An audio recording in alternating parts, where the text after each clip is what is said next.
Do you know the first 20 elements in the periodic table and their atomic numbers? It's more than just a trivia question. It's a journey into the heart of matter, a glimpse into the building blocks of the universe.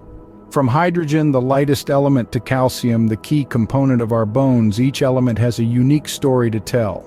So, are you ready to embark on this exciting exploration into the world of atoms? Stay tuned to learn more about these fascinating elements. Starting from the simplest, we have hydrogen with the atomic number 1.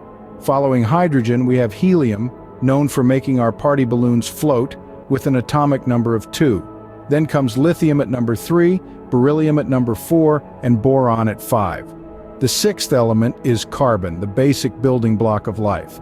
Next up, we have nitrogen at 7, oxygen at 8, and fluorine at 9. Neon, the glowing gas in our neon signs, is the 10th element. As we move forward, we encounter sodium at 11, magnesium at 12, and aluminium at 13. Silicon, the foundation of modern technology, is the 14th element. We have phosphorus at 15, sulfur at 16, and chlorine at 17. Argon takes the 18th spot, followed by potassium at 19. Finally, we have calcium, the 20th element, essential for healthy bones and teeth. These are the first 20 elements that build up our universe. Ever wondered what information the atomic number of an element provides? Well, the atomic number of an element is like a secret code, unlocking insights into the very core of the atom. When we look at an atomic number, we're really peering into the heart of the atom, discovering the number of protons that exist inside the nucleus. Take sodium, for instance, with an atomic number of 11. This means that the nucleus of a sodium atom houses 11 protons. But the atomic number doesn't stop at revealing the number of protons. It also gives us a glimpse into the world of electrons that surround these nuclei. Since the atomic number of an atom equals the number of electrons it contains, we can determine the electronic configuration of the element just by knowing its atomic number. So our friend sodium, with its atomic number of 11, will also be surrounded by a total of 11 electrons. Now you might be thinking, what about neutrons? Great question. Here's where things get a bit tricky. The atomic number doesn't provide insight into the number of neutrons in the nucleus of an atom. This is where isotopes come into play. Different isotopes of an element may have the same number of protons and electrons, since they share the same atomic number.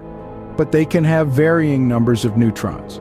For example, a sodium atom may have 11, 12, or 13 neutrons depending on the isotope, but it will always have 11 protons and 11 electrons. So the atomic number isn't just a number, it's a clue to the structure of an atom. It's like a fingerprint, unique to each element, revealing the number of protons and electrons and helping us understand the basic structure of the atom. But remember, like a fingerprint, it only tells part of the story. The fascinating world of neutrons and isotopes awaits beyond the atomic number. So the atomic number isn't just a number, it's a clue to the structure of an atom. Ever wondered why potassium is denoted by K and sodium by Na? The symbols for elements often have fascinating stories behind them, rooted in history and language. Let's take potassium, for instance. Its symbol K comes from its medieval Latin name Kalium. Sodium, on the other hand, is represented by Na, hailing from its older moniker natrium. Similarly, several other elements bear symbols that pay homage to their historical names. Iron, for example, is symbolized by Fe, which is short for its Latin name ferrum. Copper, another essential element, is represented by Cu, standing for cuprum, its Latin name.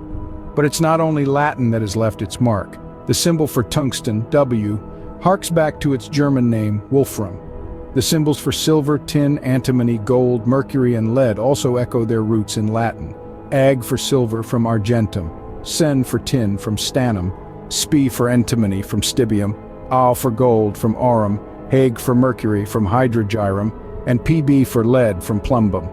These symbols serve as a testament to the rich history of scientific discovery and linguistic influence. So these symbols are more than just abbreviations, they're a nod to the history of these elements.